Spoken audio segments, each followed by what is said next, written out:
Talking Grit, a Detroit Lions podcast. Powered by the Monroe County Reporters.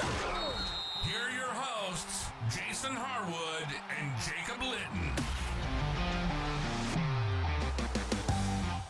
You guys ready to talk some Detroit Lions football? Well, you've reached the right place. This is Talking Grit.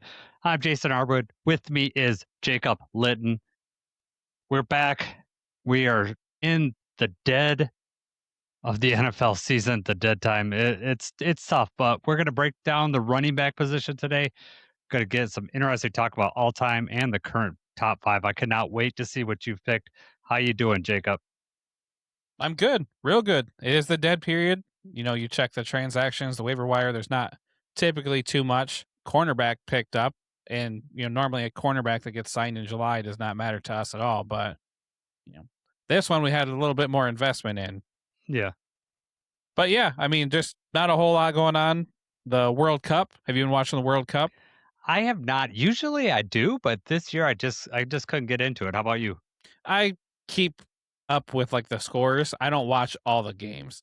I have before, but I just, you know, I don't really get soccer. There's been some really weird offsides calls this time too.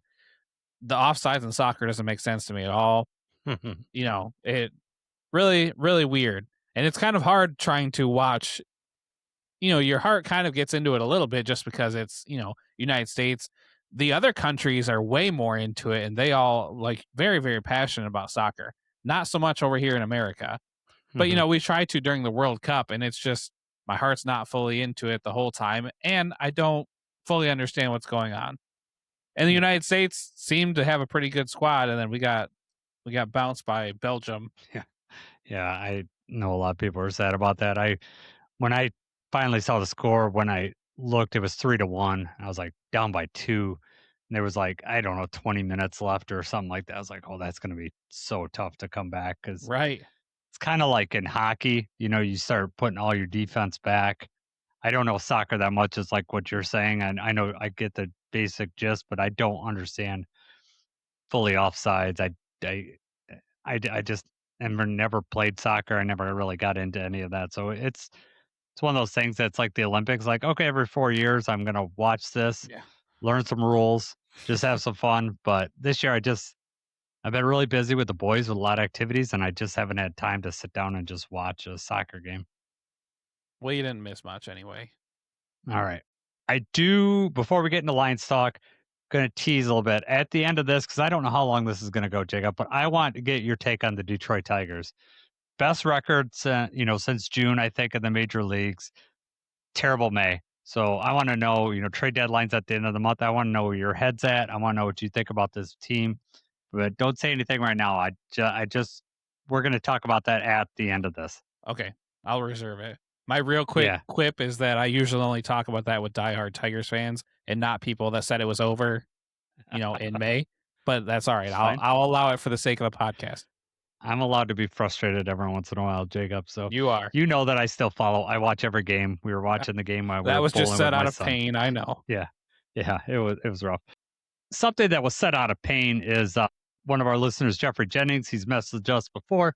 His comment last week is, some folks are always trying to ice skate uphill, and that's in reference to the Blade movie I was talking about.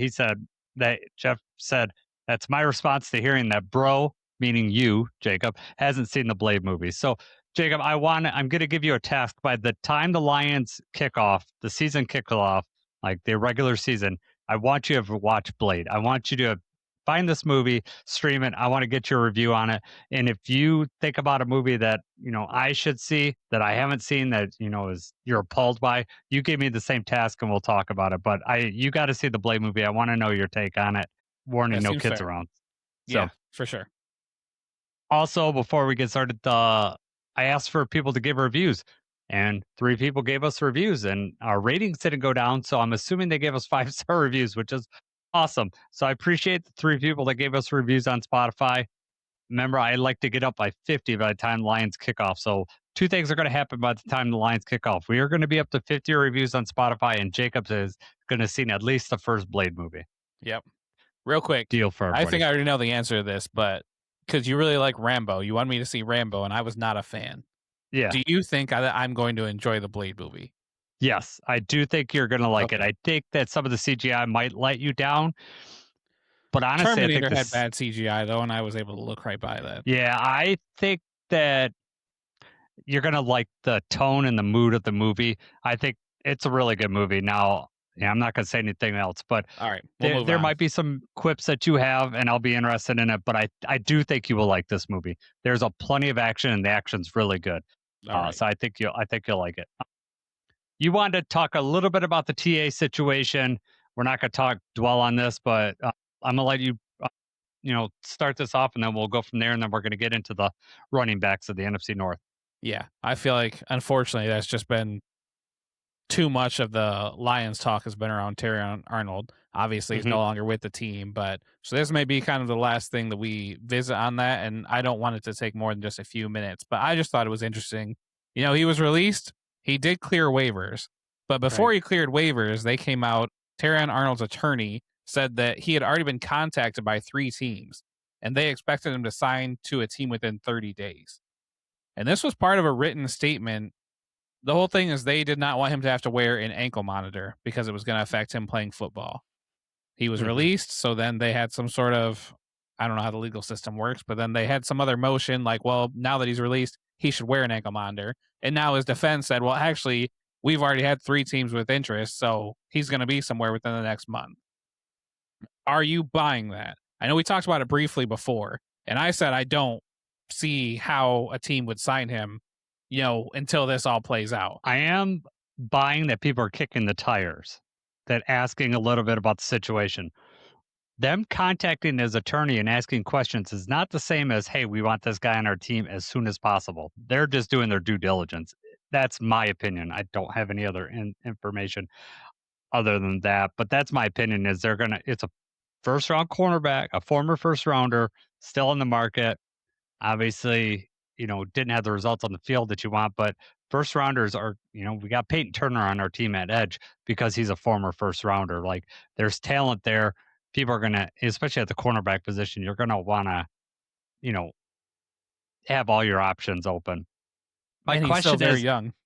right. Yeah, exactly. My question is, if you're Terrion Arnold, do you you're not going to get the contract that you want, right? So are you going to sign a year's worth of contract? Uh, because I would imagine you wouldn't sign a multi-year deal because you're never going to get, assuming he thinks he's going to go free and all that's, the legal stuff will be matched up. He would hopefully by next year have this cleared up. So does he sign for a year? Does he need the money that bad that he needs to sign? If he does sign, is there, or is he going to get suspended anyways by the commissioner? There's so much in there. I think it's smoke. I don't know if there's any fire there though. Yeah. I mean, I just don't see it happening, especially, I guess, if there is some sort of competition to get him, if there are really 3 teams that are actively wanting to sign him, then maybe he thinks he's going to get a fair deal. But like you said, I mean, if he's signing for a minimum contract, what's that really got in it anyway? He's not going to sign for a multi-year, and any contract that he's going to sign at this point will definitely have, fully be able to be fully voided if the thing goes south with the legal Yeah. system. So I just don't see him signing anywhere. Yeah. I don't think he will either, but there's a lot of information that could come out. There could be a plea deal that comes out anytime, and in that case, that opens the door again. But I'd be surprised, yeah, unless there is a plea deal or some sort of legal movement, I'd be really surprised if he signed anywhere by training camp starting.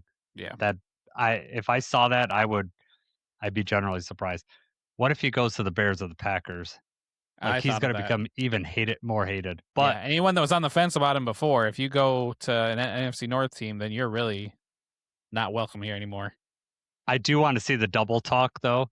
Like, if he went to go inside the division, like all the people that were trash talking how he was a wasted first round pick, that all of a sudden they get him. We're like, we got a first round pick. We stole him from Detroit. And Yes, it'll be all exactly. this double talk. We'll have to go back and check receipts. Be like, oh, Right? you said this a month ago that you were hoping he was on the field because it's like a free touchdown or whatever. Yep. That's inevitable. Exactly. All right, man. Let us move on to let's get into these running backs, man. I'm really excited about what you're gonna pick for your top five, both current and all time. So I don't know about you for your all time, but I only picked running backs I personally saw on the field.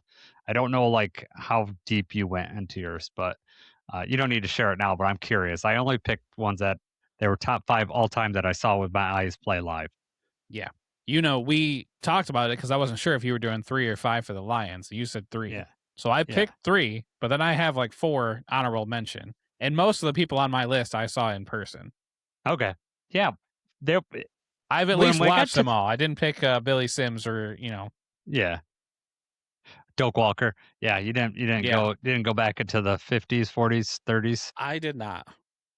Man, I thought we were so good at doing research and everything, but now you're letting me down, man. You're letting me down. I figured I'd All let you right. take the guys pre 90s. Pre-war. Yeah. It's your expertise. Exactly. Yep. Totally. All right, man. Let's hit up with the Lions running back room. I'll let you start off and then tell everybody who we got back in there.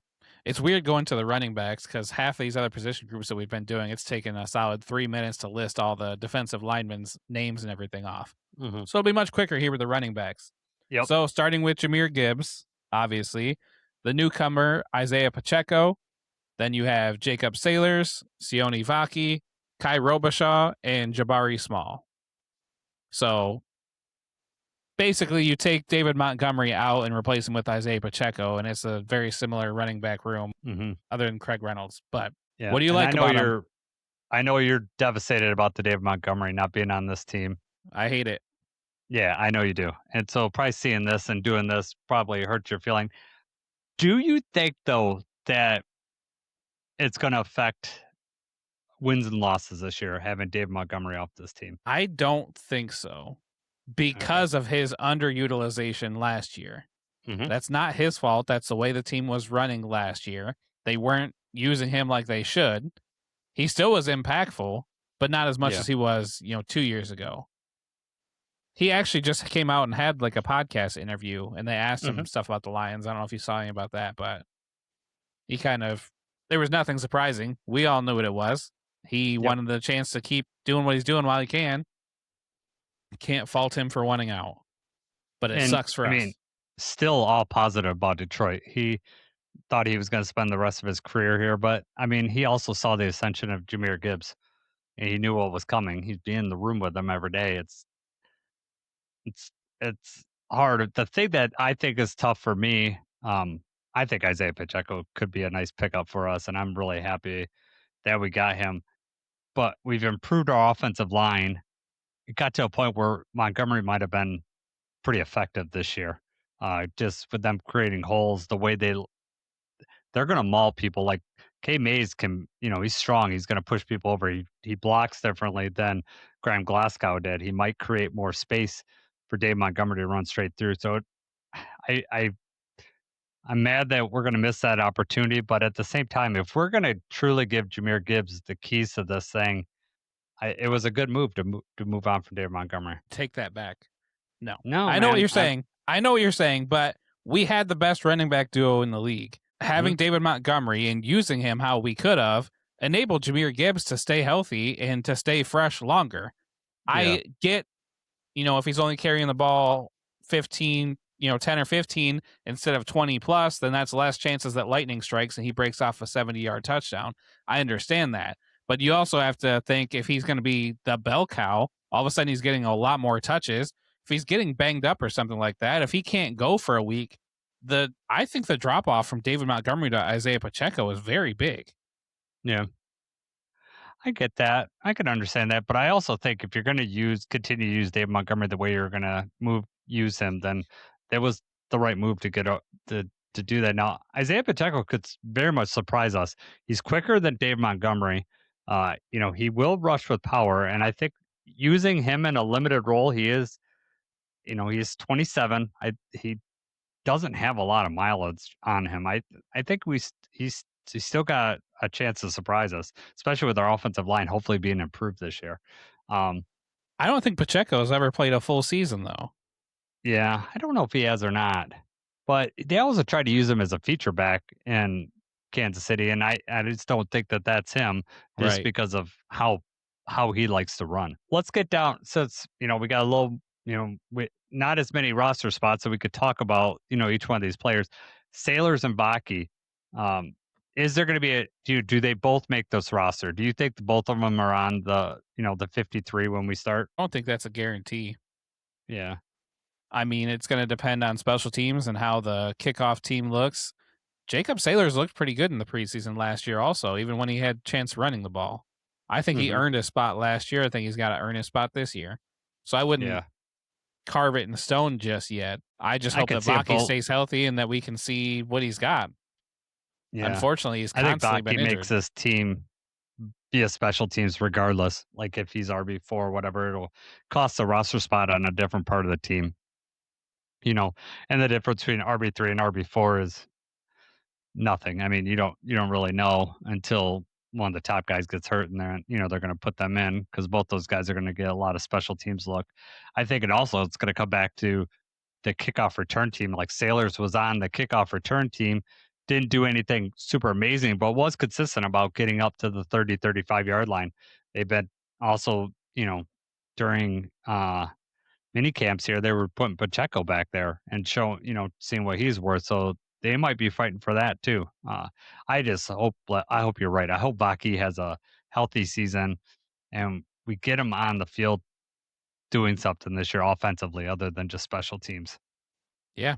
He's shown flashes. He just can't get out there. No. Can't stay out there. Yep. No. Not last season. It was just one injury after another.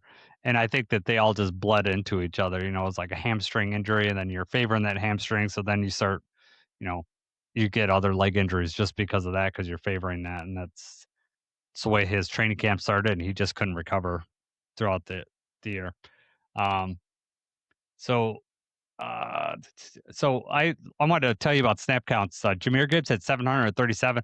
Isaiah Pacheco had 424 last year, which that's quite a bit. Even with his injury, he was still up there with 424 snaps. So I don't think he's going to get that many this year. Yeah, that's surprising. But I don't know who Kansas City's other running back was last year. Do you? Is Kareem Hunt? Kareem Hunt was in Kansas City last year? Mm-hmm. Interesting. I did not know Because that. I think Preston had Isaiah Pacheco on his fantasy team, and would get so mad when they pulled him out in the goal line every time because Kareem Hunt would get the goal line carries. Yeah, Pacheco started 12 games last year. Kareem Hunt started 4. Yeah, I think Pacheco was hurt for those 4, and that's probably why he didn't start there. So what do you The think about 6 the and room? I 11 know. Chiefs. Are you what? I said the 6 and 11 Chiefs. Nice. What do you think about a running back room? I know we don't have Dave Montgomery. You think it's a downgrade, but is this a solid room? Are you happy with this room? I'm happy with his room because of who's the leader in this room. Mhm. That makes all the difference is who's number 1 on the depth chart, and he's one of the best. So Yep. that's why I feel good about it. But like I alluded to earlier, if anything happens or if he's kind of banged up or loses a step or has to miss time, then I not as confident. Yeah. Nope. You're 100% there. 100% right. We'll have to look for Craig Reynolds' number, see where he's at. I don't know if Yeah. he's still on the Patriots or not. I meant to look that up to see where he was at, but assuming still the Patriots. All right, Jacob, let's talk about the Vikings running back room. I'll let you go through them. All right, Vikings, starting with Aaron Jones, Jordan Mason, Damon Claiborne, Keyshawn Owens, and Xavier Scott. So they got 5 running backs in this room right now, Yeah, led by and Aaron Jones and Jordan Mason. yeah, Aaron Jones is 32 now, so he is. He was having trouble staying on the field. I mean, even in Green Bay, he was doing that. And the last year, he had some injury issues.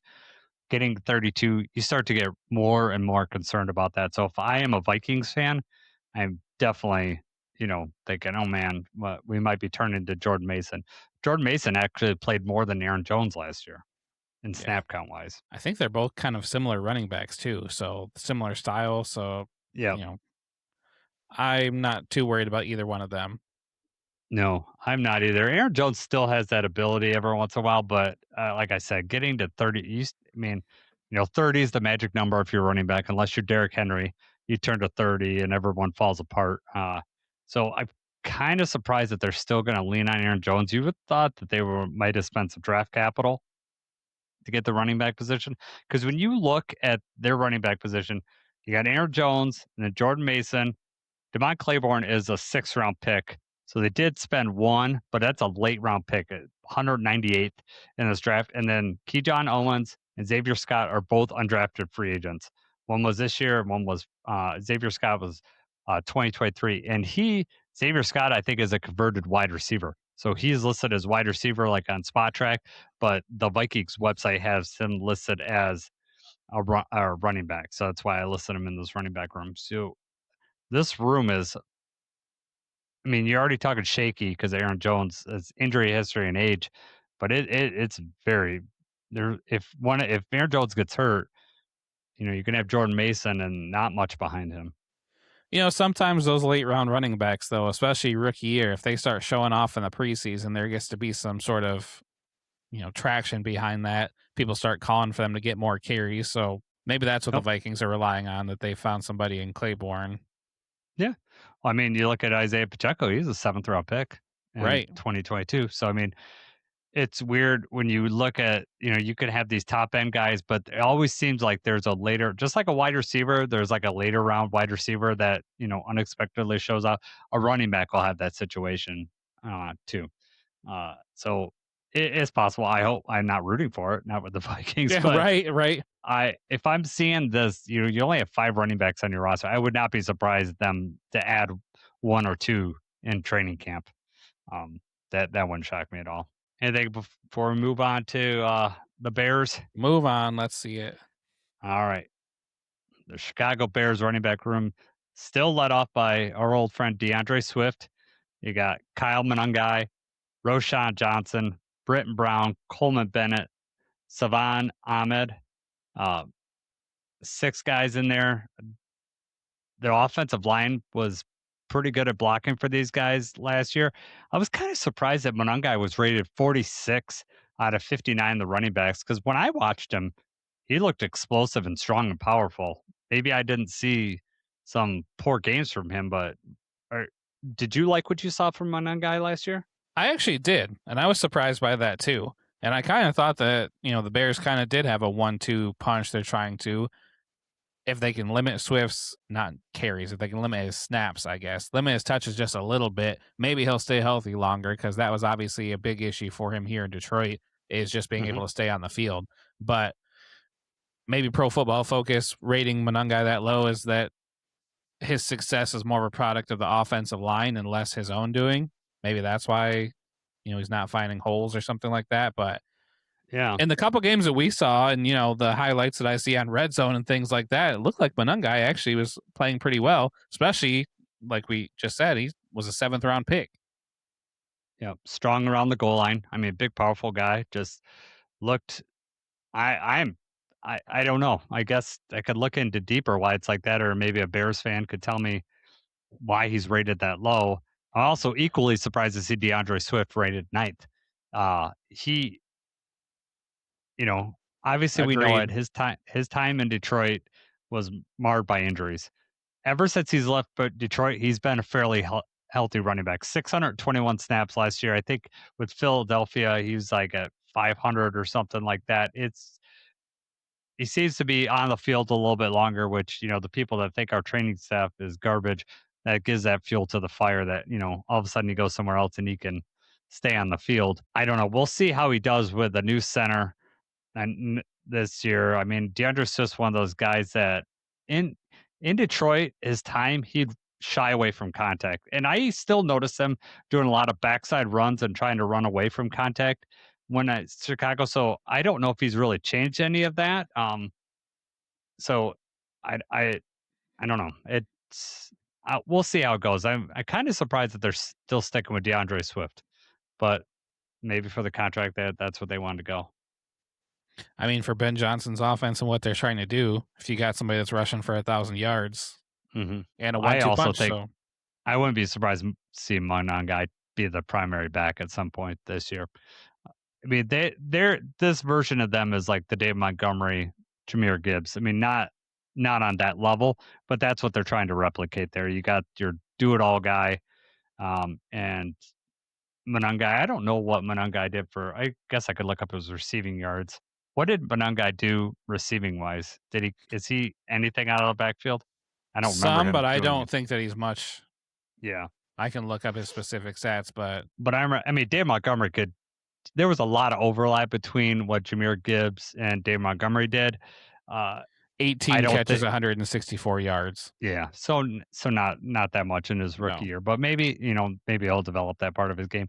I think with Swift and Monangai, there's a definite difference differentiation. I just said that wrong, but you get the point of what their skill set is. Swift is your shifty back that's going to try to go to the outside. Monangai's just going to try to bowl you over. I don't know. I kind of like that punch. We'll see how Swift does this year with I don't think the offensive line will be as good, so we'll see how he does this year. But um it'll be interesting. They have a strong backfield. Roshan Johnson is someone else. He only had 4 snaps. He's been injured, so he was someone that they picked in the 4th round, 23, but really hasn't shown too much at the NFL level. Yeah, typically running backs that are Monangai size don't usually have, like, when you do the bell cow thing, they're not breaking off those big runs. And especially in Ben Johnson's offense, you kind of want somebody that's going to be able to get the outside and get loose and not just, hey, I'm going to run over the linebacker and get 3 or 4 yards here. Mm-hmm. And I think that if he was going to overtake DeAndre Swift, I think there was opportunity to do that last year when the offense was rolling and he had the chance to get more snaps and steal some touches from him. And I don't think he really did that. Yep. So we'll see. All right. We'll see. All right, let's move on to the Packers room here, and we'll talk a little bit about the top guys' legal stuff going on here. So why don't you tell everybody about the Packers room here? All right, the Packers. We're starting with Josh Jacobs, obviously, followed by Marshawn Lloyd, Chris Brooks, Pierre Strong, Damian Martinez, and Jaden Nixon. So on paper, and you look at what they've done in their NFL careers and last year, doesn't look like there's much behind Josh Jacobs at all. Marshawn Lloyd, somebody that made some noise in training camp and somebody that they were pretty excited about. And I don't know that he didn't play at all last year, but he was a 3rd-round pick in 2024. And I don't know that he played more than a game or two the other year. Yeah, he did not. I think I have his snap counts from. I drafted Marshawn Lloyd in my dynasty league, and I've had to keep just stashing him on the injured reserve. And I keep thinking about cutting him, and now with all the Josh Jacobs stuff, it's like, oh God, I can't cut him now because he's next in line if something happens to Jacobs. So Marshawn Lloyd was drafted in the 3rd round in 2024. He had 10 snaps that first year and then 0 snaps last year. So since he's been drafted 2 years ago, he's had 10 total snaps. Yeah. Not good. And what do you still have what injury was it? Is it ACL? Were they opposite? Knee? I don't know. I'll look it up right now for you. Okay. I don't know. But Josh Jacobs, Pro Football Focus has him rated the 4th highest running back right now. He did have 554 snaps last year. I mean, I don't think that he played as good last year as he did before. So for him to be ranked top 5 and be as highly touted as he was before is kind of a surprise for me because I don't see that at all. I think that's more based on his reputation and what they saw him do before that. Is that how you feel? I think he's tough to bring down. When he's on his game, he's just tough to bring down. He's kind of reminds me of like a Dave Montgomery, just a stronger version really of Dave Montgomery. Someone that, you think is going to get down for a 2 or 3 yard gain, and then all of a sudden he's shifting up to get to 6 or 7. That's where, when Josh Jacobs is playing Josh Jacobs level, that's where he's at. He's just hard to bring down. And especially if he's good offensive line play in front of him, creating some gaps, that's all he needs. And he'll get you, he'll get you what you need. He'll keep you ahead of the sticks. And maybe that's where Josh Jacobs comes in. He's not going to necessarily get stopped for negative yardage. So that could be a positive why he's rated so high. The fact that he was injured so much really affected the team last year, I thought, because even like when he was getting those snaps, like it was obvious that he was injured. And there were some parts of the game where they'd have him out for a whole quarter. You'd be like, where's Josh Jacobs? And he's just sitting on the sideline. Remember that happened in Lions games, so if that's going to continue, that's really going to affect your team. You asked about Marshawn Lloyd. His injuries were hip and hamstring strains, both in 24 and 25. He had a groin pull last year and then severe hamstring strain, which you know how those linger, and especially if you're a Yeah. running back, that's not good. He did have appendicitis in his rookie season too, which sidelined him but then he tried to come back and then from the appendicitis, and then he got re-injured late in the year with another hamstring strain. So it's been just hamstring after That's hamstring after terrible, hamstring. terrible Yeah, luck. yeah. But if that's the kind of track record that he's already having, what are the odds that he actually stays healthy here? hmm Exactly. That's the thing. It's like, um, who's the guy that we draft? Who was the running back that we drafted in the second round that was injured right away, tore his ACL or his Achilles this first year? I can't remember. Mikel Lashore, was it Mikel Lashore? Does that Michaela sound Shore right? out of Illinois. I was Yeah, I thinking you were think. talking about Carryon Johnson, but No, not Carrion Johnson. he also It had an was ACL thing. yeah. So it's Michaela like Shore started 1 year, I think. Like yeah, yeah. yeah. He got injured his rookie season, just never, second rounder. It's a lot of second round running backs the Lions have had that have not panned out. But uh, what else? I don't really know too much about Chris Brooks, but he got the snap load last year when Josh Jacobs was out. He had 203 snaps. Josh Jacobs only had 554 snaps last year. So it, compared to like DeAndre Swift at 621 and Jameer Gibbs at 737, that injuries, limited his workload last year. Hmm. They have Pierre Strong and Damian Martinez. Both of those are draft picks, so they're not undrafted free agents. And Jaden Nixon was an undrafted free agent from last year. I think it's I think you have the same other than the Bears, really, like if your top guy gets injured, you're really questioning your room. Yeah, Like if right. it really is. So I don't think that, you were saying I'd be really worried if Jameer Gibbs gets injured. We like Josh Jacobs, since we're on the Packers right now, has the domestic violence situation that he was arrested for. Let's see, I'm going to read this exactly how it is in the news article so I don't speak out of turn. Let me see if I can find this.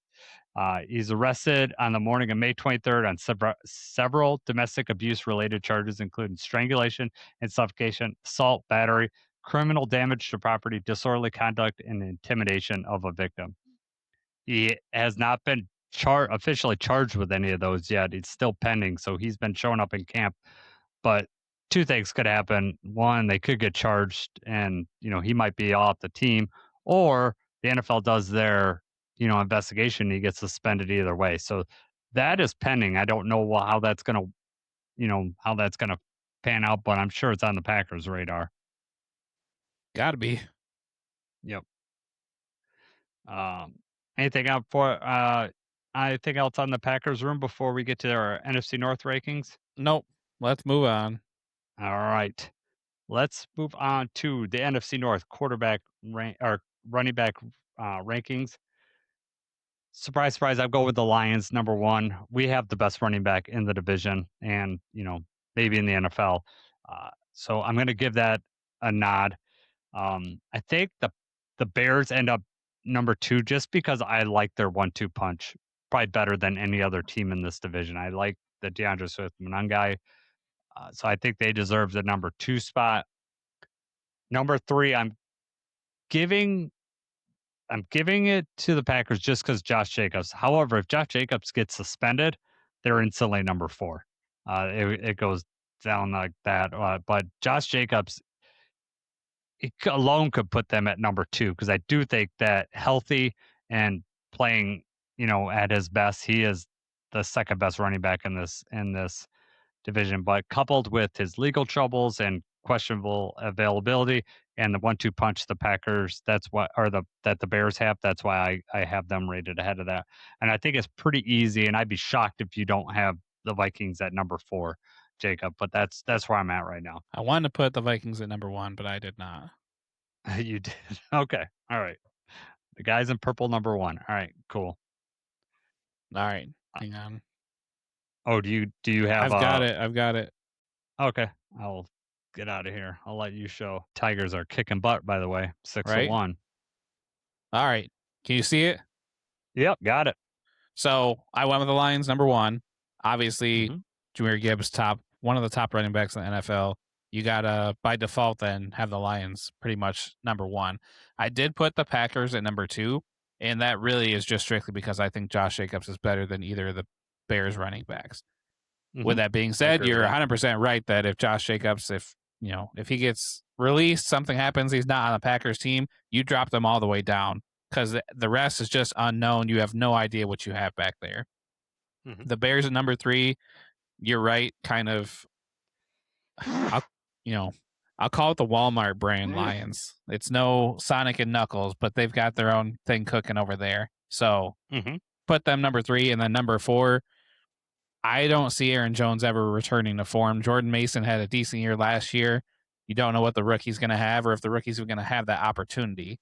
So that's why it was pretty easy for me also to put the Vikings at number four.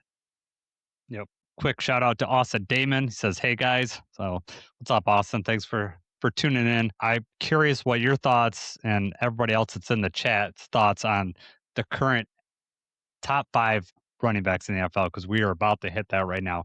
Do you want to go first, Jacob, or you want me to go? Are you doing the top 5 current or are you doing the Lions first? Oh, we're doing Lions first. I'm sorry. Okay. Yeah. I was just going to Lions. say because my slides, I have the Lions first. So, Yeah, go with the Lions. You can go first. okay. All right.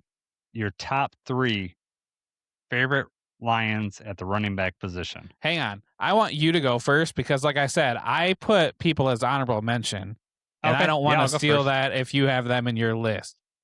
I don't Yep, think I that you got it. will because those are kind of like personal things, but All right. All right. Number 1, obviously Barry Sanders. It'd be insane if I didn't say Barry Sanders. Kerryon Johnson, I'm so mad that he had messed up knee because he was a really fun running back to watch. And whether you believe that Patricia screwed him up, I don't know, but I really like Kerryon Johnson. And Kevin Jones he scored me a lot of points in fantasy. I remember I was just so happy to have a Lions running back on my team that I could count on. And for like a half season, he was putting up a ton of points. And I don't remember what season that was, but I always like Kevin Jones. There are many other when I picked these top 3, and I could when you said, "Are we doing top 3 or top 5?" I was like, "Man, I could have went 5 for sure." But I was right. just trying to whittle it down to 3. Surprisingly, because it felt like it took them forever after Barry to get another running back. But since then, there was it wasn't. Well, I don't want to ruin your guys, but there was a couple guys that were standouts. But then there was just a bunch of guys that you just wanted to root for. Right. And that's what Yes. this list is perfect for. These guys are Yes. I personally want to root for these guys. So When I get mine, we'll talk about after my honorable mentions because I'm sure that's yeah, some of the people that you're referring to. exactly. So, all right, I'm going to let you throw yours up there and then we can get to talking. All right. All right. So my top 3 all-time Lions running backs. So number 3, I'm going to go David Montgomery. All right. I think when we look back on the whole Sonic and Knuckles thing and his time here, maybe not as long as some other people, but I mean, if you look at the total number of games played as a Lion, he had a significant number compared to most of the other running backs that we had.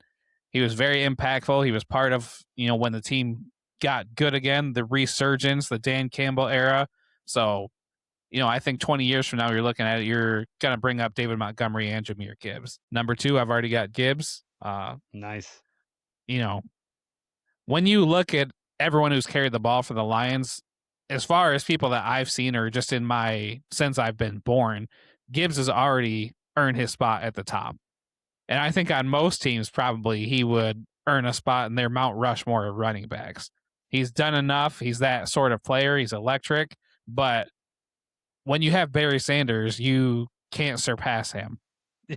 Right? I don't know. It would take a lot for Gibbs. He'd have to have a long career. He'd have to do a lot to be able to pass what Barry meant to the Lions and what he still means to Detroit.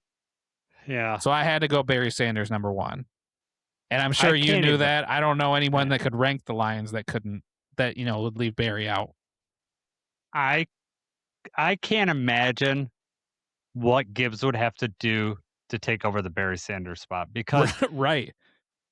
I mean, if he wins the Super Bowl, that's a start, right? Because that's like something Barry didn't do. If he's integral, like, the huge run in the Super Bowl, you know, just takes it to the house, from 70 yards out, ends up winning the game because of that or turning the game around. He's definitely going to get there. And some of it will be recency bias. I mean, you will have those Of course. conversations if the Lions win the Super Bowl and Jahmyr Gibbs does something amazing. But as exciting as Gibbs is, Barry just like in one season has more amazing runs that Gibbs has had in his career so far. It's unparalleled what Barry Sanders meant to the city, what he meant to this team, what he means to me. So that's a very interesting question. What would Gibbs have to do to surpass Barry as far as like the number one running back in the city? And it's just so hard to think of anybody else. Like I don't, he would have to have just an insane career. And I mean, even if he won MVP and won Super Bowl and stuff like that, I still think that would just make it a more difficult conversation, maybe. Yeah. But I just don't, I can't imagine anybody surpassing Barry as just being the king of the Lions. Yeah. It'll be a generational thing though. Cause like you could have like my kids. If Gibbs goes and wins the Super Bowl, he's with the Lions for 10, 12 years. My kids have never, they've seen the highlights of Barry, but their whole life is going to grow up with Jahmyr Gibbs. So some Michael Jordan, LeBron James thing? Yeah, that's exactly what I was going to say. Like, it depends. Like, it's so hard to explain the greatness of Barry Sanders or the excitement that he gave you week to week that I could just see that younger kids or someone that never saw Barry live could side with, not at this point in his career, but I'm talking down the road. I could see you could have that argument, and it's all generational. But for me, I don't know. Like I said, the Super Bowl is a start. Like he wins that, then we start to have a little more conversation. He gets 10 years with us, and he starts surpassing some of Barry's records. Then you start thinking about that stuff too. The interesting thing is, I think that if he gets even close to Barry's rushing, I don't think he can do it. But if he were to get close to Barry, he'd have to have a longer career than Barry to get there. That he breaks Barry's rushing year at two different eras. So you could have the argument like Jahmyr did it in, a passing league, whereas Barry, like it was just turning into a passing league when Barry was there. I mean, Barry was, running backs were getting drafted first round all the time during that, when Barry was there. You still had bell cow backs, whereas a lot of teams have gone to, two running back sets and splitting a lot of time. But yeah, I mean, the counter also is just to say, well, you know what? Barry Sanders did it quicker. Even if like Gibbs does like break the record, he's going to, he's going to have done it in more games than it took Barry. Yeah. You'd also have the argument that like, you could make the argument that there was more around Jahmyr than there ever was around Barry. But I will push back a little bit. We did have the number one off. I said, the Jared Goff treatment. Yeah. Yeah. Jared Goff, Scott Mitchell, and then you got Amon-Ra St. Brown, and you could have the argument of Amon-Ra and Jahmyr, and then you would, you had Brett Perryman, Herman Moore, Johnny Morton. Those are solid players. It's just we didn't have the offensive line necessarily during those times. Just nothing all match, and the coaching didn't match at that time. It just didn't happen. And Jahmyr's here at the right time in Lions history for sure. Absolutely. So who are your my honorable mentions? Real quick, just if you had to guess one, just try to guess. I think there's either 3 or 4 on this list. If you had to guess one that you thought I put on there, Joique Bell. Is Joique Bell on there? Joique Bell is on there. All right, I'm going. Yeah. So these are my Theo honorable Riddick's mentions. Great. Yeah, Theo Riddick, a serious threat in the passing game. I saw Theo Riddick score that game-winning touchdown against the Dolphins happen right in front of me, and that was just, that's something that was just an awesome experience. Joique Bell, he had the Wayne State thing, Detroit, man, awesome. Javid Best had the concussion problem, but he broke off a couple of those crazy runs, gave us a lot of hope for a year or so. And then Jamal Williams was the running back when we first started with the Dan Campbell era. You're always going to have the hard knocks clips of Jamal Williams. And when we beat the Packers to finish the season, he said, we're the Detroit Lions. I forget the quote now. Stop playing with us, or, whatever he had said right there. So these are just guys that I feel like deserve some flowers too, people that I loved. I really hated to see Jamal Williams go, but David Montgomery, quickly made me forget. Mm-hmm. What if Pacheco makes you forget about Montgomery? Is it possible? Never. I would be very, very, very surprised if Pacheco plays even close to what Montgomery did.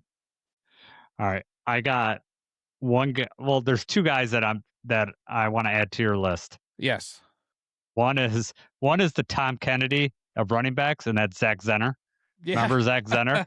Of course. The guy that you just knew who's going to be on the practice squad. He's going to get called up. Just someone that I think about at this time.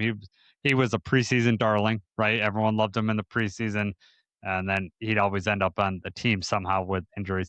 A guy that I liked and then got a playoff touchdown was Reggie Bush.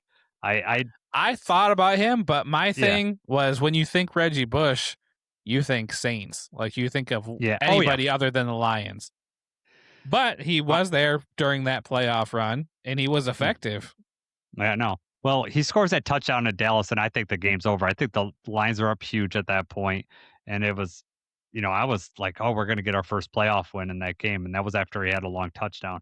And then obviously we know what happened. I don't want to rehash it here, but I think another guy that is probably a little too old for you that I like, James Stewart, was a guy that was in like early 2000s. That was our first running back that was good after Barry Sanders. I mean, James Stewart, he's your going to get 1,000 yards and then that's it. Nothing super exciting about him. But I will tell you one interesting play that I saw that the Lions had is that it was down around a goal line. He thought the play was over and he threw the football down, and then the Packers picked it up, scored a touchdown. This was down the goal line, but the play wasn't really blown dead. It was just kind of a weird thing. But it was one of those things that they retroactively threw a flag and said it was intentional, or it wasn't intentional grounding. It was an illegal forward pass because he threw it forward instead of to a side. So it was like one of those times that the refs bailed out the Lions. And I remember going, this is something that would happen to the Lions, like some crap when we scored a touchdown. But they got like half the distance of the goal because they called it an illegal forward pass. Unbelievable. When you were telling that story, I was like, how have I never seen this highlight before of all the blunders from the Lions? But that would make sense. Yeah. Nice. So it wasn't. Yeah, it was in the Lions' favor, but it's a strange play that stuck out of my head because it was so weird, and it also helped the Lions. All right, man. I want to get to our top 5 running backs. I'll go first this time. If that's okay with you? Yeah. These are going to be interesting because I feel like they're going to be pretty similar. They're always pretty similar, but there was a couple. For the current running backs, there was only a couple where it was like, okay, do I include this guy or not? I pretty much knew who most of them were going to be. I have like 3 guys that I think it might be 2 or 3 guys that didn't make the cut that I put stats on there because I'm curious what you got on there. So we'll start with mine. All right. Number 5, I went with Jonathan Taylor. If he was not injured in 24, I mean, you're talking like almost 1,600 yards rushing last year, 1,400 yards the year before. He's a pass catching threat. He is a good running back. So he had like at 21, he had 1,800 yards. So, and then he had a couple injury years, 861 and 741. One was because he held out, right? And then he came in right training camp, and then he just didn't have a good season. So if he doesn't do that, man, there's no way that he's not higher than top 5. He's a good running back. He's got speed. I think he had got up past at one point last year, he was in one of the top 5 for speed, like up to around 23 miles per hour. I mean, we're talking Bijan and Gibbs range of speed. Number 4, I'm going with CMC. He is, talking about injuries, keeping him down. It's been his whole career, but when he is healthy, he's you give him a check down and he's taking it 7-8 yards. It doesn't matter. Like he is just so good. He got so many snaps last year with the 49ers, and just because he was their whole offense. Their wide receiver room was decimated. When Mac Jones was in, he was constantly looking at Christian McCaffrey's way. So I still think that he is a top 5 running back. His age is getting up there. He's turned 30 this year, and injuries have already taken a toll. So he could easily fall off this list. But if he's healthy, he is still in my top 5. Number 3, Devon Achane. He is, yeah, same draft class as Gibbs and Bijan, just drafted later. Just unbelievable amount of stats last couple years. 1350 rushing yards. His speed is unbelievable. He was the only thing that was positive about the Miami Dolphins offense last year, and yet he was still able to produce. Maybe it's because Larry Borum was on his right side and he was running behind that, and now we Okay. have him on our team. That's what I'm hanging my hat on. But HN is definitely in the top 5. Wonder if he's number 1 for your son. Right. I'm sure he is without a doubt. Yeah. All right. For me, number 2 and number 1 are essentially a tie. For me, Yeah. and the reason why the number 1 guy gets the tiebreaker because he plays for my team. If I had Bijan Robinson, I would be equally happy. I think they are so close in what they could do, both receiving and running, that it's really hard to differentiate the two. I will say Gibbs probably has a little higher gear than Bijan. Not that Bijan's slow, and I think what Bijan makes up for that is he probably has a little more power than Gibbs. But it's so micro difference between the two. But if I had to differentiate two, is a little more power with Bijan, but what Gibbs has basically the same amount of extra in speed that Bijan doesn't have. But I like both these guys, and I kind of talked about my number 1 guy, Jahmyr Gibbs, home run threat. It just we saw in the Titans game, basically ended the game. With the long, you give him the ball, give him a little bit of space. We'll see what happens this year when he has better offensive line play, which I think he will. I think he's going to have both better offensive line play and better scheme. I think that, and I also feel like Petzing is going to be able to generate more mismatches with Gibbs. I just the way they're talking about it is that's what Petzing wants to do is just separate matchups. And I know that every guy wants to do that. I just think Petzing's going to be the guy that's going to be able to do it over Morton, what Morton did last year. So that's my top 5, Jacob.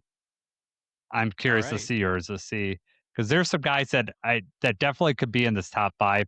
CMC was really hard, and Jonathan Taylor, which I really went back and forth. I had the back 2 guys were on my list and off my list. So I'm curious what you're at. Yeah. It was hard for me for 4 and 5.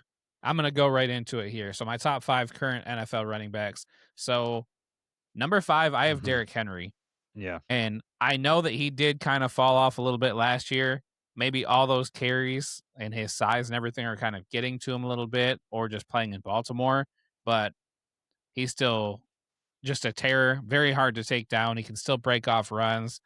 He's my number 5. My number 4, I also have Christian McCaffrey at number 4. Okay. The thing is, McCaffrey, I think, led the league in touches, right? He had the most Yeah. opportunity. I don't think that he was top 3 or top 5 in yards per attempt or yards per reception, but he had like 100 and some catches, and he had a lot of carries too. Can he sustain that multiple years, time and time again? He's been battling injuries and everything like that, so we'll see. But when he's on and when he's got the ball in his hands, lightning. Number 3, I have Saquon. Yeah. Same thing. Saquon, the year he had the backwards hurdle in the Super Bowl and everything, he carried the ball so much that he kind of got burnt out, and that results in him having not quite as effective of a year last year as the whole Eagles team, really. I mean, the team kind of suffered. It just wasn't the same. But when Saquon is on and Saquon is fully healthy, Saquon is one of the top backs in the league. So number 2, I put Gibbs. And you're right. I'm just going to click over to number 1. I have Bijan number 1, but they are so close. This is a very, very big debate that people are having right now. And I think that you said it right, that Gibbs is a little bit faster. Bijan's just a little bit more power. But they've both shown those glimpses that they can both do it all. That's the kind of thing where I'm excited to see if Gibbs stays healthy and if Gibbs gets as many touches even close to as many touches as McCaffrey got, he could be the offensive player of the year, right? And depending Uh-huh. on how the season's going, 100%. that's MVP type numbers also. Mhm. So the people, James Cook was somebody else that I was like, considering putting on Yes. this list. I don't know. It just felt like maybe because of the Bills' success and having Josh Allen there might have helped him out a little more. Achan, I actually did not really. I mean, he's fast, and I know that he played really well last year. I did not seriously consider him for the top 5, though. Yeah. I just think Achan's just one of those guys that could take it from anywhere on the field. He is if he was on another team, his numbers would be out of sight. He's got his work cut out for him too, being the Yeah. main. Because look, you have Tua, you have Tyreek, you have got Waddle, you've got all this downfield threat and all this speed, and now you have none of that. So Yeah. now when they're game planning, their game plan is just don't let Achan break one off. I think the same thing was happening last year, though. I really do. I think that, Tyreek didn't play very much last year. Tua was terrible last year. Right. It's one thing. It's for me, it's one thing if your quarterback's putting up huge numbers and you suck. It's because you're coming back and you're doing all this stuff. Running back is not the same thing. You know what I mean? The running back is, like it's hard to put up garbage time numbers for running backs. You it, you just don't see it. So unless receiving maybe you receiving yards, Right. but rushing yards no. And HN had what 1,350 rushing yards last year. He had 907 the year before and 800 his rookie year.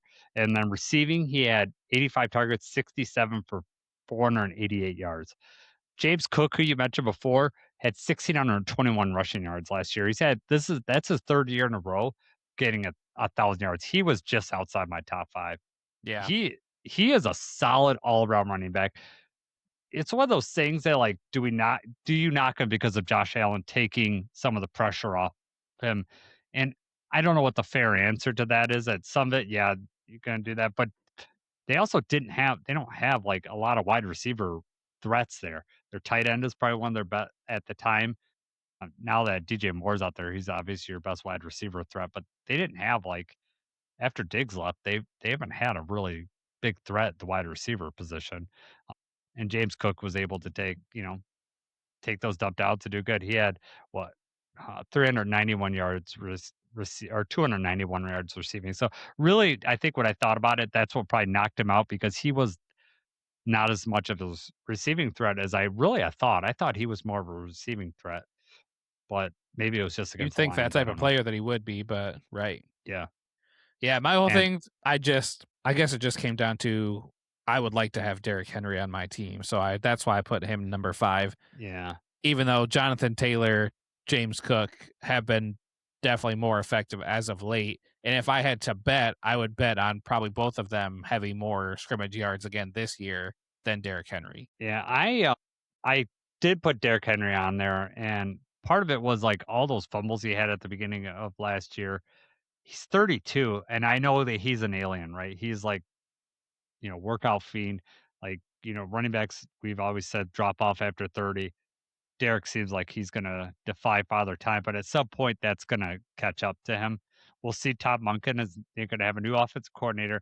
I'm curious how they're going to have a brand new center, and we saw what getting a new center does to your offensive line last year. So I'm curious what that's going to happen with Derrick Henry.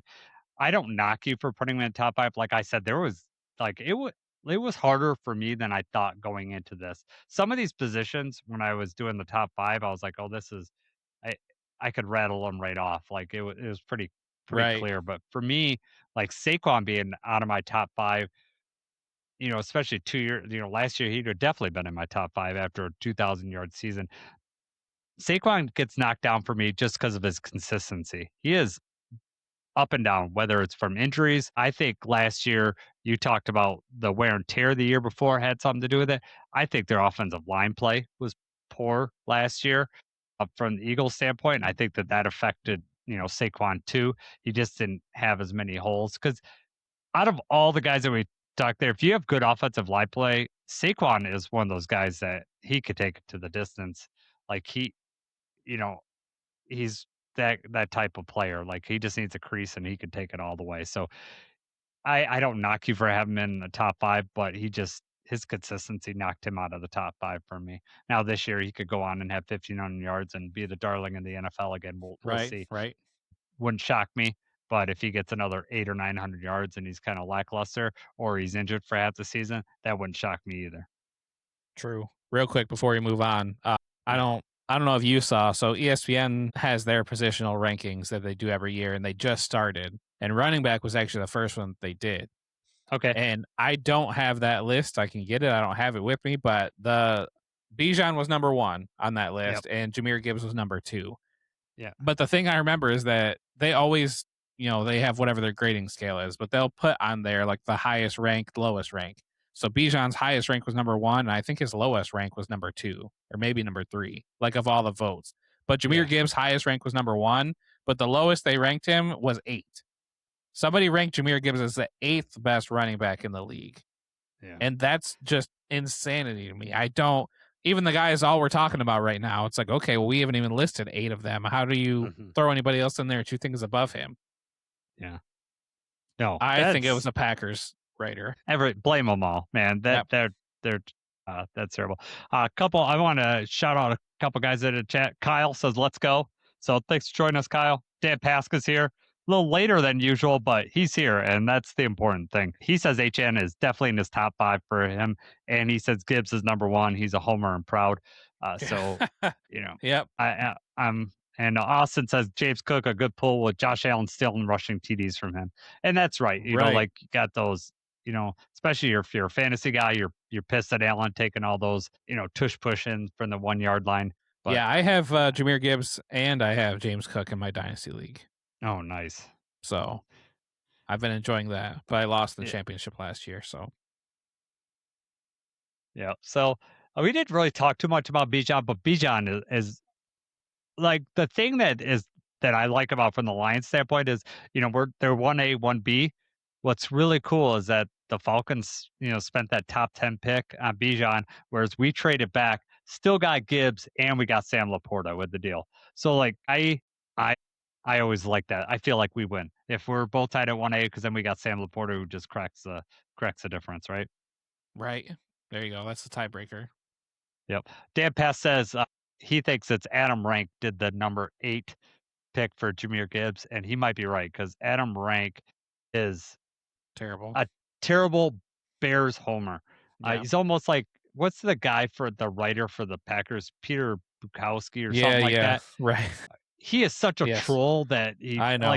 just talks about He didn't even he'll deserve the nit- shout out. Yeah, I don't know, whatever.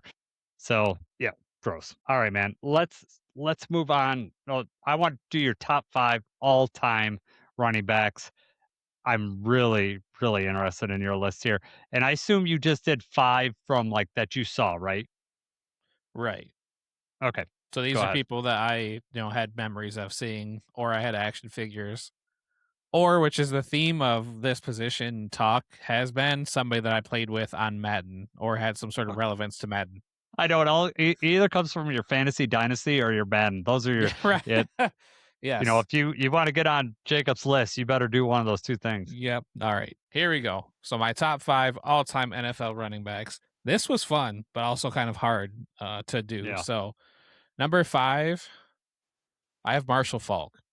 Mm-hmm. So Marshall Faulk, I think, was on the cover of Madden 2002, 2003, something like that. He had the MVP season, the All-Pro. He was one of the top running backs. The trading cards and the different things that you had, Marshall Faulk was everywhere. The year that the Rams beat the Titans in the Super Bowl, Marshall Faulk played for them when Titans were 1 yard short. So somebody that I remember and somebody that just felt like he was around for a long time and was constantly good. Number 4, LaDainian Tomlinson, someone else that just was around forever, but somebody I really, really enjoyed watching play and somebody I would have liked having on the Lions. 31 touchdowns in 2006, which is just insane. Played at a high level for a really long time. He also had an MVP award in there as well. Number 3, Emmitt Smith. Super Bowls for the Cowboys. When I was younger, I think I told you this already, but the Cowboys on TV all the time. I had an Emmitt Smith jersey also. I had Emmitt Smith action figures. He was part of America's team. They definitely had him out there. And it was somebody that I really liked, really enjoyed watching. It obviously had a good product on the field, had the rushing record. Number 2, Adrian Peterson, the former Detroit Lion, probably less known for that. Also, 2,000-yard season, also had an MVP, several All-Pros. This guy was just different. And I mean, I saw him play in person, and he was just a monster, just bigger than everybody else. Like, that dude is a running back, and he was just fast, powerful, and he did it for a really long time, including with the Detroit team during COVID. So, my number 1 all-time running back, Barry Sanders. And maybe that's a homer pick, but I think that he legitimately, the knock on that is just that he didn't play as long as he could have, right? And what could have been. That's the only negative thing that you can really say about Barry Sanders. Anyone that watched Barry Sanders play or looks at highlights or stats or anything, I mean, obviously I wasn't alive when he won the Heisman and during college and everything like that. But I mean, if you look at his college stats even, you're like, this guy was amazing. His Heisman season stats are, I don't have them memorized, but look at them at the time if you want to be odd at numbers. They are Yeah. 200 insane. plus yards a game. It's like nobody could stop this guy. No, and like he played behind Thurman Thomas, another Hall of Fame running back, in the same backfield, and Barry Sanders was a special teams demon. That's what they used him as, like punt return, kickoff return, and you couldn't take him down. And then all of a sudden he's, all of a sudden on offense and just unbelievable. So, all right, I'm gonna get to mine here. We may share some of the same here, but we'll see. I went with number 5, Emmett Smith. Yep. It pains me uh, because Barry should have the all-time record. Emmett does. Um, Emmett, I don't think so. Emmett never wowed me anywhere close to what Barry Sanders wowed me. It wasn't even close. And I know the argument was like if had the line for Dallas, then he would Barry would have just annihilated all the records. And I agree with that. Um, but Emmett deserves a lot of accolades for just remaining on the field. He was, really tough. He hit the hole. He could break away from people. He didn't have like super top end speed, but he was also tough and didn't shy away from contact. So he definitely deserves to be in the top 5 list just for longevity sake, and then also he deserves it for just toughing it out with the Cardinals the last couple of years of his career. Yeah, right. Goes from Right. Dallas to the Cardinals. Stark All right. contrast. Number 4, AP. You're right. This guy was just different. He is like a linebacker that carried the football. Yeah. This guy was just like devastating hits he'd put on people, like it just bowl over people. And then his 2,000-yard season was after he was injured. Like he had, was it ACL or his Achilles? I don't feel know. like it was And Achilles, but I don't. Yeah. yeah. So Major injury though. Yeah. So you're thinking, oh, this, he's not, not going to be the same guy. Goes on 2,000 yards. He was awesome. He obviously had some off the field issues stuff. Injuries end up taking his toll that he couldn't. I mean, he was in line to break that all time record. His body just, couldn't hold out.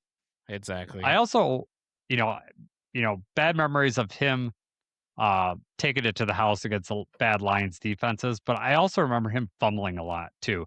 So like I said in the Lions, I would notice him fumble. I don't know what his career fumble stats were, but I remember having key fumbles against the Lions. So I did like that. Number 3, Marshall Faulk, who you put in was that number 5 for you? Yeah. Yep. Greatest show on turf.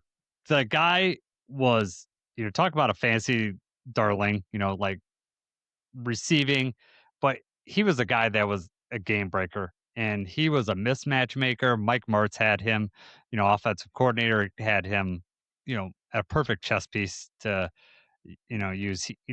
Marshall Faulk started out with Peyton Manning. Like Peyton Manning got drafted Marshall Faulk. They traded him to the Rams and you're like, oh my God, Peyton Manning and Marshall Faulk would be amazing. But, they end up getting Edgerrin James. So the Colts did all right, in the running back department, but Marshall Faulk was just different. He was you talk about like Gale Sayers, like 18 inches of daylight. It seems like that's all Marshall Falk needed was just like a small sliver of space, and he would do good. So yeah, he definitely was the catalyst for the greatest show on turf. Without him, it doesn't work like that because he was dangerous running the ball and he was dangerous receiving. Number two, I went with LaDainian Tomlinson. This guy was like one of the first guys, and he might have been the first, I don't know, to get 100 catches out of the backfield. He was dangerous however he got the ball. 31 touchdowns, like just he was amazing. The knock on him is that his teams, he never did anything in the playoffs. I don't think he ever made it to the Super Bowl. Just it it's a shame. You got similar to what my number one player is, Barry Sanders, right? You're gonna have like that knock that you just didn't have the playoff success. And I think that will hound Tomlinson and probably haunts him at night that he just never had that success. And why he is not higher ranked on this list. It would take a mountain to move Barry Sanders off my Right, list, but right. it for some other people, winning a Super Bowl might be enough for that. One thing I will tell you about LaDainian Tomlinson, I thought was cool. Like it was not cool when he scored a touchdown against Detroit, but in Detroit when he scored a touchdown, he would always flip the ball to the ref like Barry Sanders style, out of respect for Barry Sanders, and I really, really respected that about Tomlinson. Number one, the GOAT, Barry Sanders. I know we talk about him endlessly on this show, obviously, and you run out of words, you run out of hyperbole, you run out of whatever you want to say about this guy. But all I will say is he made every run, everything exciting. Could be a 5-yard run. It would, if they had StatCast now, you would have like him running 60 yards to gain 3 yards. Like Right. the StatCast, like just the traces on the field would be awesome for a guy like Barry Sanders. So I'm curious whatever his top speed was because he seemed to have another gear that he'd get to the second level, but he'd also, I noticed, sometimes get caught from behind. So I'm curious what his top speed was, uh, but there's no one else ever built like Barry Sanders. And if we're ever to see someone else like him, we're very, very lucky. The Saquon Barkley run where he did the backwards hurdle, which is like, how can a human do that and like stay on balance and all that stuff? That was a weekly event for Barry Sanders because you'd be like, how did he do that? How did he know that guy was going to be there? How did he see that? How did he get out of that tackle? How was he strong enough to do that?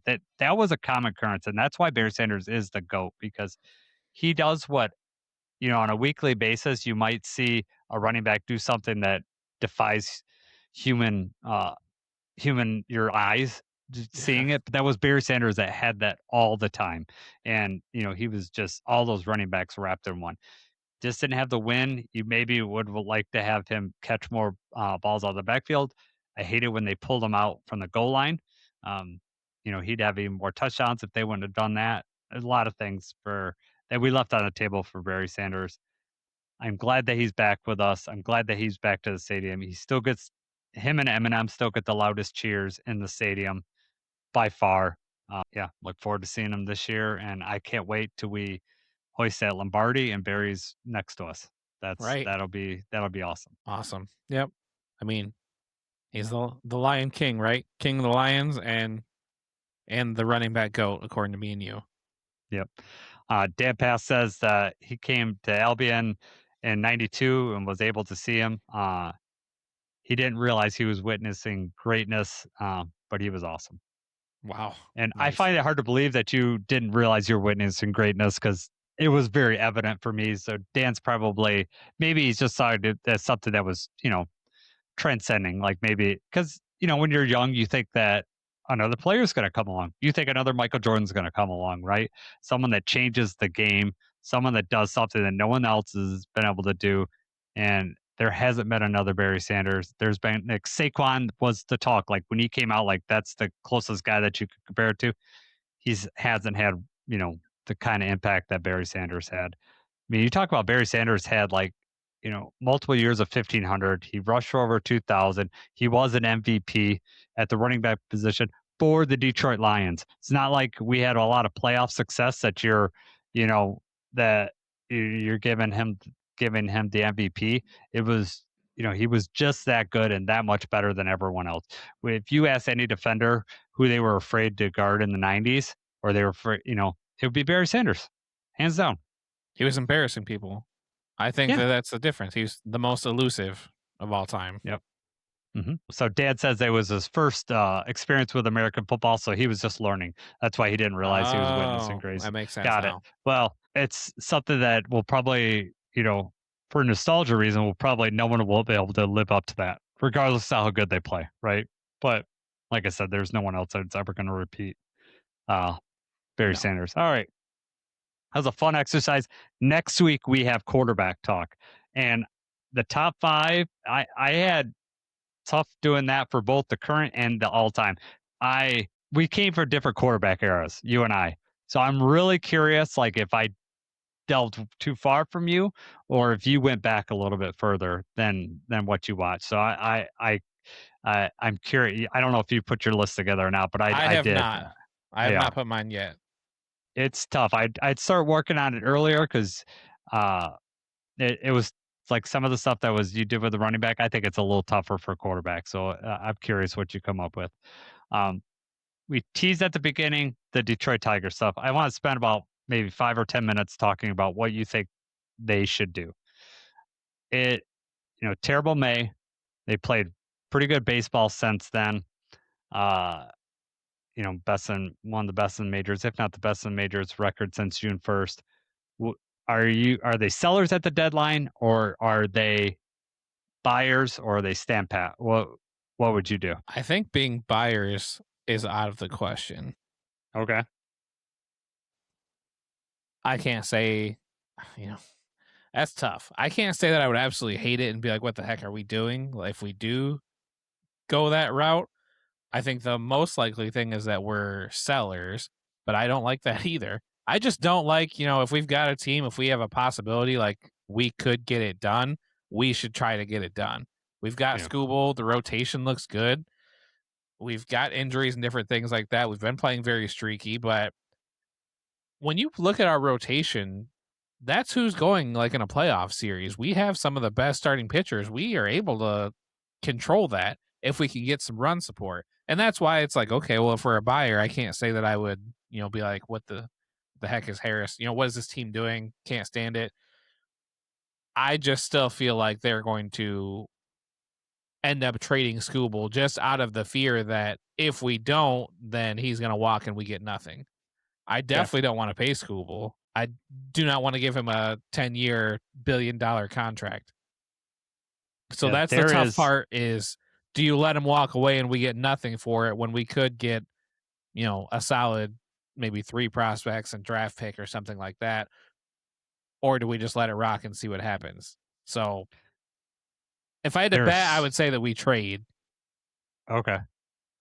There is so much nuance to this because you got the labor dispute coming up, which could limit what Scooble can make next year, right? So, if it depends. They want a salary cap, which I really hope happens in the MLB. I want, for us being like, Detroit's a really good baseball town, but obviously we're in the lower economic spectrum compared to the Yankees and the Dodgers and some of these Mets and Philadelphia, some of these other bigger market teams.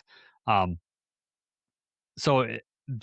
factors into it. Like Scooble could sign a contract right now for 10 years and it would fall, like be grandfathered in or but I'm like you. I don't want to pay Scooble that much. We already saw that he got injured this year. Not that that's like, I know he came back in record time or whatever, but I don't believe in paying any pitcher that much. Now I know we've had the freak Verlander that pitched forever, and I know this hasn't been a good look this year, but for every Verlander, there's 15 to 20 other guys that are out of the league in 2 years. You look at Garrett Cole for the Yankees, right? Top guy, they paid him a bunch of money. Didn't play last year, hasn't played half this year. Tigers blew him up when he came back this year. So it's like, it's hard for me to fathom to pay any pitcher, at the $40-50 million a year range, which is what it's going to take to get Scooble. And the fact that Boris is his client makes me want to deal with Skubal even less. And Skubal did that stupid Detroit tour thing that he did during the offseason, which I'm sure Boris put him up to, Yeah, try to right, endear to right. it seems so disingenuous to me that I didn't like it. I love Skubal. I love his passion. I love what he's meant to the city. I love that he gave us 2 Cy Young awards. I love that he's been the best pitcher in Major League Baseball the last 2.5 years. I just don't believe in giving him a huge contract. However, I also don't believe I don't like the idea of giving him up for bag of baseballs either. Prospects are very hard. Is They it don't worth the work out lottery for us ticket? anyway. How many trades? How many times have we traded for prospects where they've came and Right. replicated any sort of success? I feel like most prospects that we trade for, they might make it to Detroit, but they don't make it long term. They don't make enough Right. of an impact, and it's always that we basically lost the trade. Right. And also, if you lose Skubal, you're going to sign him up for I don't know what they're going to do. In the current system, we would offer him a contract, he'd turn it down, and then we would get a draft pick when we get a first round pick. So you're getting that at the very least. So anything you get in a trade has got to be better than that, right? I mean, the only other benefit of trade is trading him early in the season is a financial benefit, and that's the Illich about saving the whatever he 10 mil 8 million or whatever he's got to pay him for the rest of the year. I mean, that not that that's going to be a benefit to you or I, but that could be a benefit to Illich. It I would lean more. I'll take the lottery tickets depending on how they finish out, but I finish the rest of this month. But I just find it hard to believe that we're going to overcome all those teams ahead of us. If we are buyers, though, Jacob, what position are you buying at the deadline? Like if you are the Tigers, what position are you trying to fortify? Man, that's a tough question. I don't know if you try to get another outfielder. I mean, I don't have anybody specifically in mind that I know that's on the trading block either. Do you know people that are available? Yeah, I'm not sure, but for me, I'm just going position wise. Bullpen is where it's at for me. I mean, Yeah. we have that's where we screwed up in May. Could not hold a lead. We've been able to score runs since June. We've been hitting a fairly large amount of home runs. I don't know. At one point, we were number one, and since June, I don't know where we're sitting at now, but it seems like we're hitting home runs all the time. Kiter Montero is like this cheat code that we've been pulling out of the bullpen and used for like 3 innings, but it almost seems like he should be a starter because he's been that good this year. You got, you're hoping Jackson Jobe comes back at some point, which could, you put him in the bullpen. Reese Olson will be back next year. The prospects for our starters are pretty good, even if we don't have Skubal. Mize is the True. question mark. Right. I'd rather just keep Mize, sign him to a reasonable 3-year deal.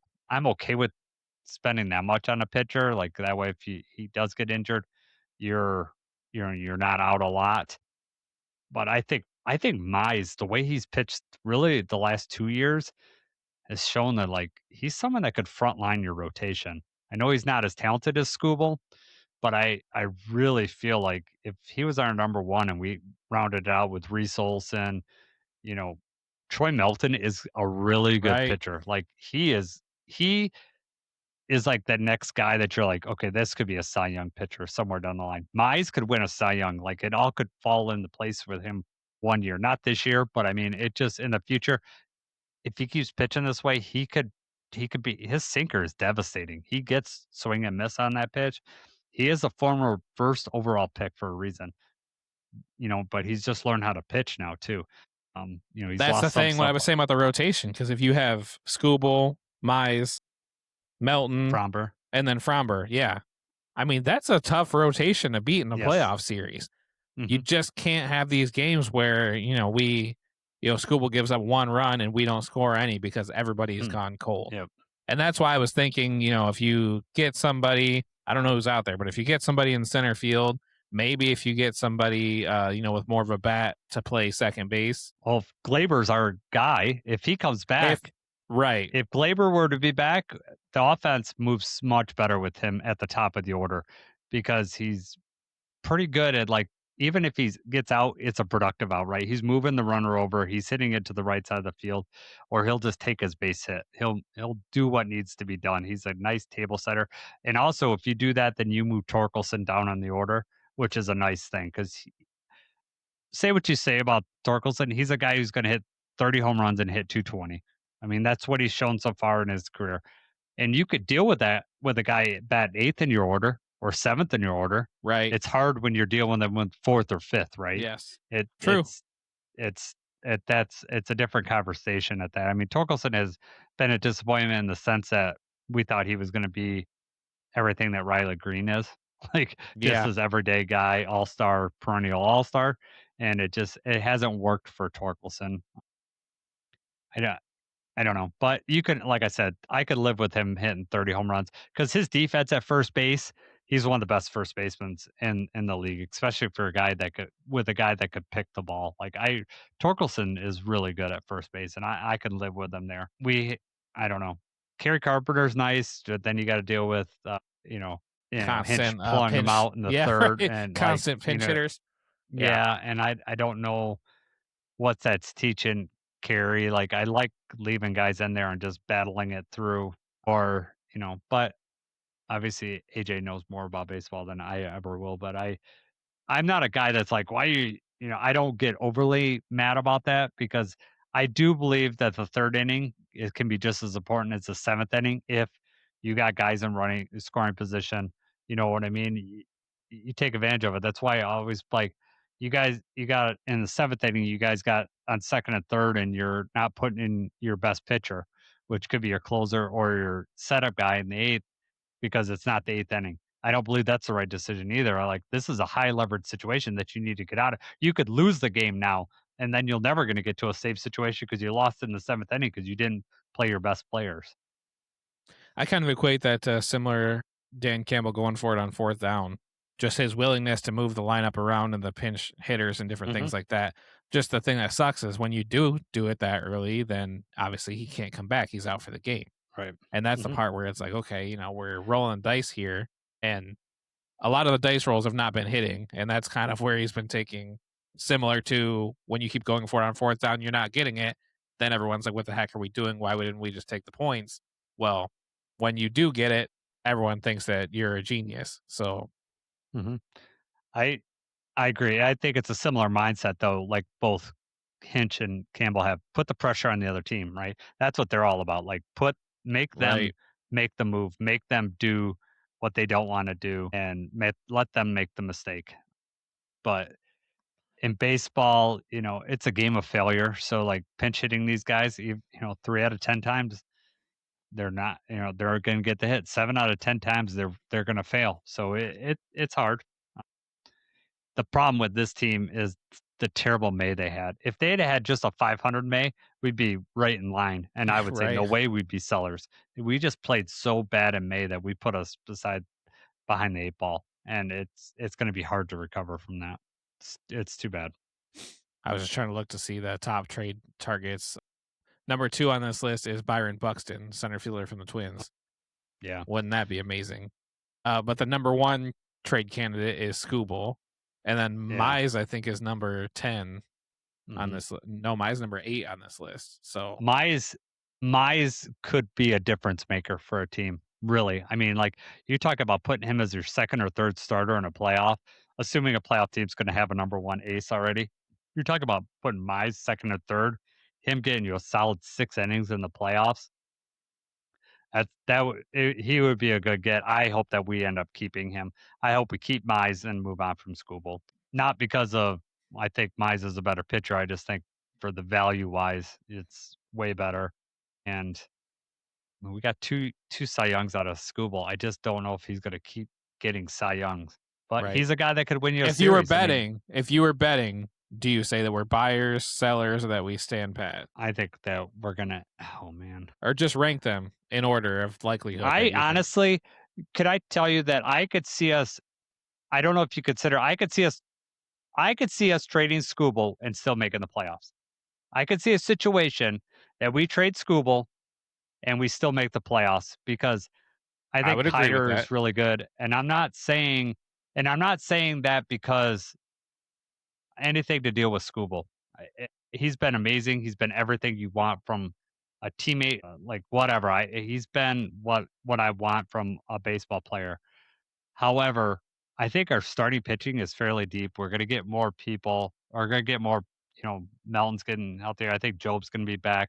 Like I said, I could see a situation where they're just like, we're trading Scooble no matter what because we're not winning the division at this point. We're not leading the division, and it's let's get something for him.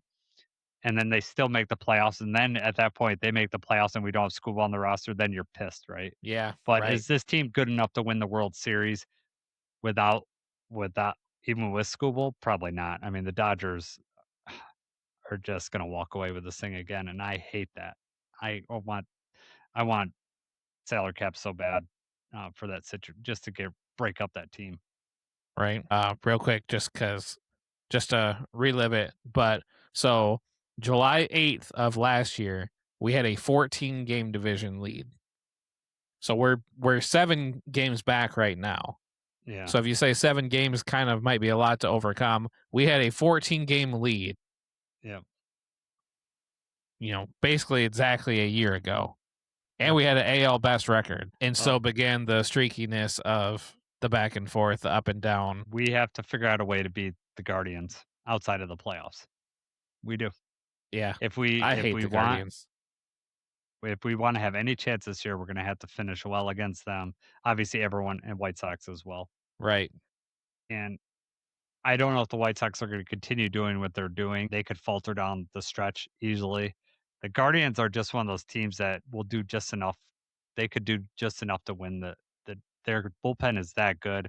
Their starting pitching, I don't think is like amazing, but it's good enough to get to the bullpen, and the bullpen will lock you down. You got to score runs early on them. So I don't know. My confidence of the Tigers making the playoffs is not especially high. Apparently, the latest they're like at around 25% chance of making the playoffs.